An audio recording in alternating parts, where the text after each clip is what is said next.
Welcome to Black Ice 2020. Now, by a show of hands, who here has broken at least 3 new next-gen consoles controllers? I lost count how many I broke, to tell you the truth, early on. I kept having to return so many of them to GameStop. Today, that's what we're going to be talking about. We're going to talk about the best controllers, the worst controllers, the ones that I like using, and what you should be using. All for sports games, though, so sit back. Let's start off with the first controller. The original Xbox controller that comes with the system. I'm pretty sure this is the 1S controller. Now the thing is, this controller is actually made pretty well. It's a great controller. I love it. I love playing with it. The problem is, it wasn't made for the heavy hands of God. No, it wasn't made for heavy-handed users in sports games. People who play FIFA, hockey, whatever sports game it is, you broke these as soon as they came out the box. Because when you would push them too hard, there would be a piece that breaks inside that makes it click when you're turning, and it would never complete, or it would just break completely. So I went through like 3 or 4 of these, returning, getting new ones, before I'm like, I can't do this anymore. Maybe it's not even 4, maybe it was 4 or 5, because I didn't understand. I even tried to change the way that I played in order to, but I'm heavy-handed. If you don't have one of these marks, you haven't played video games long enough, these calluses, you haven't been hitting the sticks hard enough. There are some people who are just, they're dainty with the sticks. I'm not a dainty stick mover. You hear my clicks when I play. You hear it when I play. So I couldn't mess with these anymore. Great controller though. I actually love this controller, but I couldn't do it. After a while, I'm like, I just can't do it. So what did I do? I didn't want to do that. What did I do? I bought this one, the Elite controller, Mr. Elite, Mr. Nicely packaged, beautifully costing. I forgot how much this cost, but I know it was expensive in the beginning, and I hated this thing. I hated this controller with a passion, because this controller wasn't made for sports games. It was made for shooters, Call of Duty, all those. It was made to combat the modded controllers, all those MCAT, all those controllers. It was made to combat those. It wasn't made to play sports games. Because when you first got this, I first loaded it up. When you put it on the highest setting of speed, the player didn't move. The player did not respond to the controller when you put it up to the highest level. And then I guess a couple months later, they must have realized that people complained enough, and they changed it. They changed it so that it actually responds to the controller. But if you play enough and you experiment enough with it, and I go through all of this, there's a dead spot in the controller. So when you're rotating 360 at like 180, there is a spot where it no longer pays attention, so it stops a little bit, and then when you continue, then it goes. I can't tolerate that in a hockey game or a soccer game. I actually have to do pivot movements, and in shooting games that are more unrealistic, you could just turn your guy, spin your guy right around. You can't do that in a sports game. So this right here was the biggest waste of money I have ever had on this console. Well, I wasted a lot of money on controllers, but this was the biggest waste of money because I don't play Call of Duty. So having the triggers, having certain settings are cool, like being able to preset the sprint button and all that. That's great, but the controller itself was never made for sports games. So for me, it just wasn't fun. Fine controller, I'm sure, but I would never know about it. Now, the next controller is I'm not sure what this is. Oh, no, actually, let me go through the Afterglow controllers. This mimics the Elite. This Afterglow controller mimics the Elite controller. It has the buttons on the bottom that you can preset. It has everything like that, and it has nice colors. You can change the different. I don't care about the LEDs, but you can change the LEDs. The beauty of it, though, it feels more natural, like a controller. The Elite. I keep dropping the dang thing. The Elite was a little heavy. I don't know. The controller is a little heavy.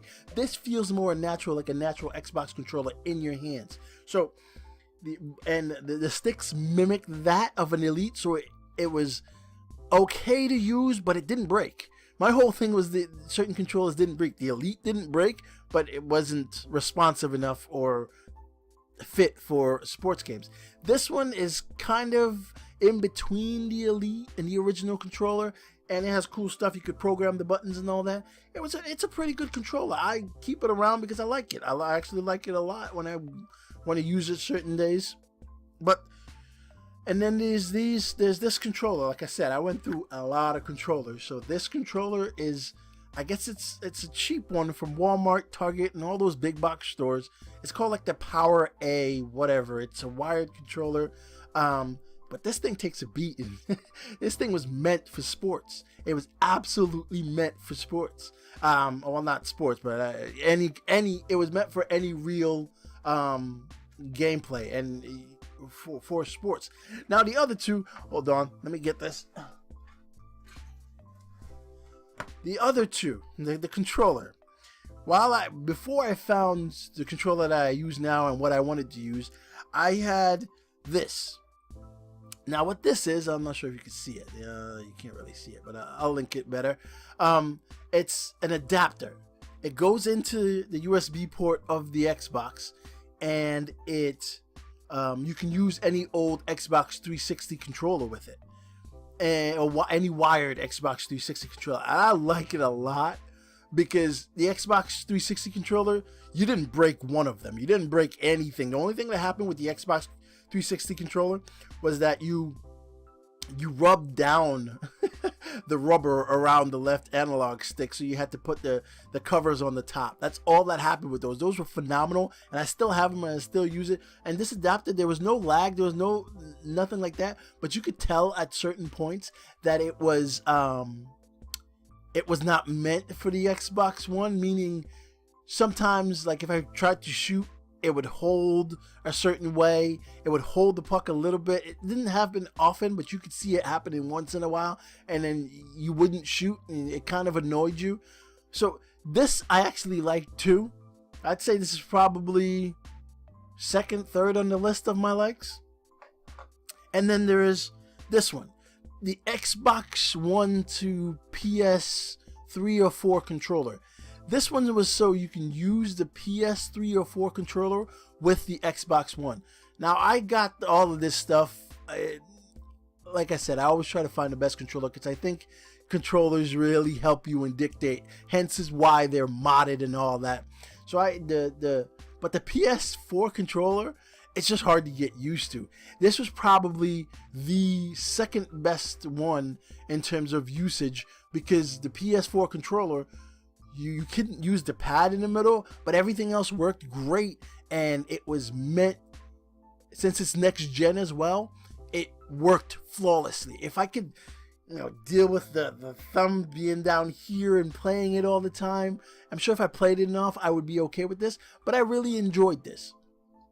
So, in terms of controllers, the actual Xbox controller that came with the console is my favorite controller, but I can't use it, so therefore I don't even put it on the list of my favorites because I can't use it because I know I'm going to break it. So I keep one here for other people if they want to use it, other people want to play with it, sure, but I can't use it because I'm heavy-handed when it comes to playing games. I know you could just turn it a little bit and the guy still turns, but my hand and my head naturally just goes roar and it breaks it. So for me, in terms of sports, the Elite might be great and all that. The Elite comes in last place on my list of controllers that you can have that you could possibly use. It comes in last place. And then it's followed by, I don't know, pick your poison in between. I like the Afterglow. That's pretty high on the list. But there's really no real order. Just that I know the Elite is last because this is the one I would never use unless I was in a bind, unless I needed to use a controller. My actual favorite controller to use, believe it or not, is this Power A controller from Walmart and Target and cheap ones. You can get them for like $25 at times, and you can buy the warranty on them for like $4 or $5 and just keep returning them if you break them.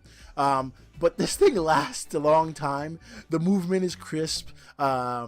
You can click it and sprint and turn. It's just, I enjoy using this controller because there's no fear of it clicking it breaking, and it's much like the original controller that you can see a little bit of a difference, but this is actually my favorite controller to use, and it's cheap and it lasts. So even though, I guess point is, don't always buy the expensive stuff because you think they're good, because you want to try them out, yeah, but if you can try them out for free, go ahead. The $25 controller that I can buy anywhere and have sent to me, and it's better than I think the Elite controller was like $160 or something when I first bought it. It was absolutely terrible. I don't know. Well, thanks for joining Black Ice. Make sure you subscribe. Hit the subscribe link. Hit it hard. You know, there'll be more content like this. Let me know what other content you want to talk about, because I don't think people talk about controllers enough. It's really, really important. That's why they mod them for all the shooting games. If it wasn't that important, they wouldn't have to go through all that of modding them, right? So let me know what you want to know, like, to tell in the comments. Let me know you like, dislike. And let me know if you don't even like me. I don't care. But just hit that subscribe button so that you can tell me you don't like me more often. It's been Black Ice 2020. See you next time.